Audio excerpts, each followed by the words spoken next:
Imagine the scorching heat of the Libyan desert. You are sitting in a steel box, a Crusader tank, surrounded by miles of featureless sand. The nearest water is 100 miles away, and your canteen has been empty since yesterday morning. Now look to your east. You see the dust clouds of the 15th Panzer Division forming up for an attack. Your engine is silent. Your guns are loaded, but your tank is dead. You are a sitting target. This was the nightmare faced by the men of the 7th Armored Division in November of 1941. This is the story of the Battle of Sidi Reza, where 50 British tanks ran out of fuel in the Sahara, and what happened next would defy all military logic. To understand how 50 tanks ended up stranded, we have to look at the strategic situation. In the late autumn of 1941, the port of Tobruk had been under siege by Rommel's Axis forces for 7 long months. Inside the perimeter, the Rats of Tobruk, mostly Australian divisions, were holding on by a thread. Their relief was the primary objective of the newly formed 8th Army, under Lieutenant General Alan Cunningham. They launched a massive offensive on November 18th, codenamed Operation Crusader. The plan was audacious. The 7th Armored Division, the famous Desert Rats, would swing wide to the south, sweep up behind Rommel's forces, and crush the German armor gathering near the makeshift airstrip at Sidi Rezeg. Pause. The goal was to link up with the Tobruk garrison and smash the Afrika Korps in a giant pincer movement. The British tanks, including the new Crusader cruisers, surged forward across the desert. They moved fast, kicking up plumes of dust visible for miles. They were so focused on speed and surprise that they outstripped their own supply lines. For a tank division, speed is nothing without fuel, and the desert is a hungry place. By November 21st, the situation around Sidi Rezeg had descended into chaos. The battlefield was a vast, dusty cauldron of smoke and fire. The 7th Armored Brigade had clashed violently with the dreaded 21st Panzer Division. The fighting was brutal and confusing. Tank hulls burned on the desert floor, sending pillars of black smoke into the sky. By the afternoon of the 21st, the British had suffered heavy losses. General Rommel, seeing an opportunity, decided to counterattack with his characteristic aggression. He sent the 15th Panzer Division racing north to join the fray. This put the British forces in a precarious position. They were caught between the German forces on the ground and the relentless Stuka dive bombers overhead. In the midst of this chaos, a critical logistical error became apparent. In the rush to engage the enemy, the British supply echelons, the slow-moving trucks carrying fuel, water, and ammunition had failed to reach the forward units.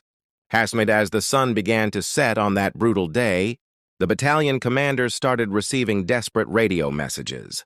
Battle patrol to Sunray. Fuel state critical. I say again, fuel state critical.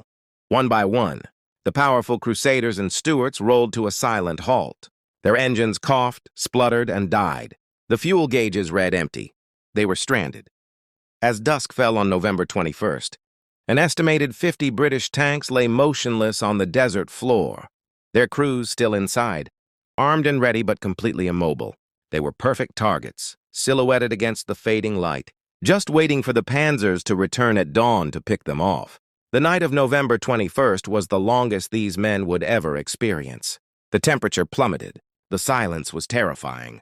Without engines, they couldn't run their radios for long without draining the batteries. They were blind and deaf to the enemy's movements. They knew that at first light, the German 80mm guns would open up from miles away, and they would have no escape. They were sitting ducks. There was no water to drink, no way to move, and no hope of reinforcement arriving in time. Fear gripped the men. Some wrote letters home by the dim light of their instrument panels. Others simply sat in the turret, scanning the horizon, waiting for the muzzle flashes that would signal their end. But the Sahara had one final trick to play. As the first hint of gray light appeared on the eastern horizon, the crew of a stranded Stuart tank noticed something strange.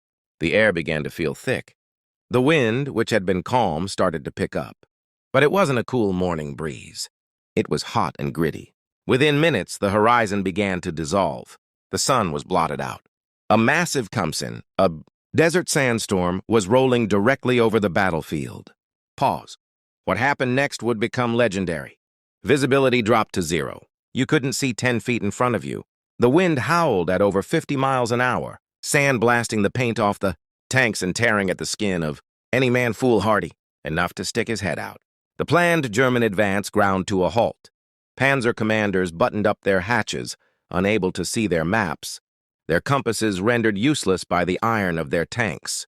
The Sandstorm, which usually made war impossible, became the 7th Armored Division's greatest ally. Throughout that entire day, November 22nd, the storm raged. And while the Germans were pinned down, the British logisticians were working a miracle. Knowing the storm would shelter them, the Royal Army Service Corps drove their 3-ton trucks right into the heart of the battle, guided only by compass and sheer determination. They found the stranded tank regiments. For 3 days, as the storm persisted, they performed a desperate refueling operation. Crews passed up 5-gallon flimsies of petrol, manually pouring them into the thirsty tanks. They worked in stinging sand, unable to see, barely able to breathe, but they refused to stop. By the time the Khamsin lifted on the 3rd day, the situation had completely changed. The British tanks had fuel. The Germans, who had also been struggling with logistics, were exhausted and disoriented. On November 23rd, which became known as Panzer Sunday, the Germans launched a massive attack, but the revitalized British armor met them head-on. The fighting was ferocious. The 7th Armored Division took horrific losses, but they held the line. They stopped Rommel's counterattack cold. While the tank losses at City, Rezeg were staggering, with the British losing nearly 3/4 of their armor. They had achieved their strategic goal. They had bled the Afrika Korps white. The way was clear for the New Zealand Division to link up with the Tobruk garrison. On November 27th, the siege was effectively broken. Pause. Operation Crusader was the first Allied victory over German land forces in the war. It proved that Rommel was not invincible, and it was a victory built on the backs of stranded tank crews and the supply drivers who braved a sandstorm to save them. The courage shown by those men, facing death by thirst or by fire, only to be saved by the very desert that sought to kill them, remains one of the most remarkable stories of the North African campaign.